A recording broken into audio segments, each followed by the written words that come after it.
আগে বলেছি তোমার বউকে হতে হবে তোমার মায়ের স্বভাবের।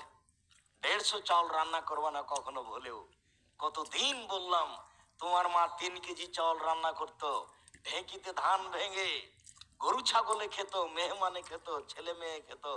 তোমরা 10 ভাই বোন ছিলে, তোমার বাপ মা ছিল, 2জন কিষান কামলা ছিল, তোমার বাপের স্বভাব ছিল মসজিদ থেকে ফকির ধরে আনা। এসার সময়তে মসজিদ থেকে বের হচ্ছে, কোনটা একজন মুরব্বী বসে আছে, জি কে আপনি? আমি মুসাফির, বাড়ি কোথায়? ফরিদপুর ভাঙা। দুপুরে রাতে খেয়েছেন? জি না, আমার সাথে চলেন। তো বাস, তোমার মা রেডি করে দিয়েছে খাওয়ার, কোনোদিন মন খারাপ করেনি। এখন জুদা হয়ে আছো, বউ নিয়ে 150 চাল রান্না করেছো।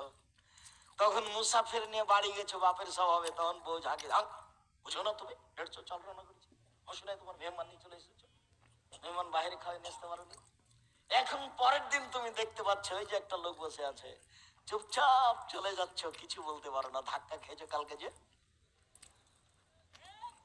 নীতি পরিবর্তন করতে হবে, স্বভাব পরিবর্তন করতে হবে আজকেই।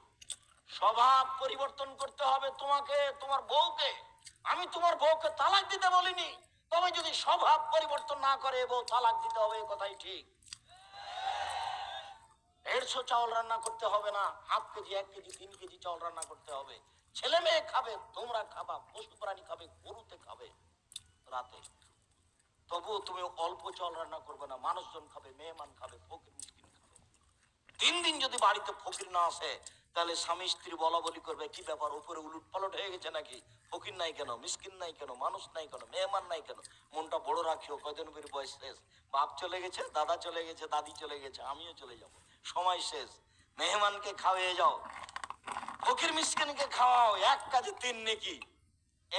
এক, আল্লাহর পথে জিহাদ করলে যত নেকি হয়, ফকির মিসকিনকে খাওয়ালে তত নেকি হয়। 2, রাতে তাহাজ্জুদ পড়লে যত নেকি হয়, ফকির মিসকিনকে খাওয়ালে তত নেকি হয়।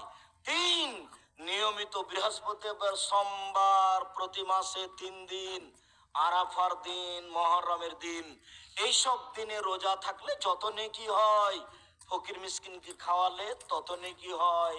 1 কাজে 3 কাজ। 3টা কাজের বিনিময় বিশাল বিশাল বিশাল। 1, জিহাদ, বিনিময় জান্নাত। 2, রাতে তাহাজ্জুদ, বিনিময় জান্নাত।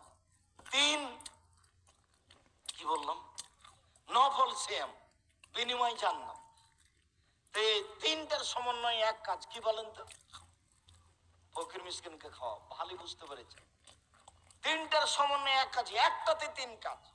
রাসূল সাল্লাল্লাহু আলাইহি ওয়াসাল্লাম বলছেন, পৃথিবীর মানুষ শোনো শোনো, ইন্না ফিল জান্নাতি লাগাওয়া ফিরা জাহিরা মিন বাতিনা ওয়া বাতিনা মিন জাহিরা।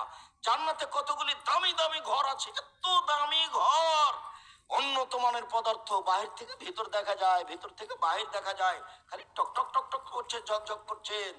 তখন সাহাবীগণ বলছেন, আল্লাহ নবী এগুলো কাদের জন্য? তখন আল্লাহ রাসূল বলছেন যে আতামা তমা, যারা ফকির মিসকিনকে খেতে দিতে পারে তাদের জন্য।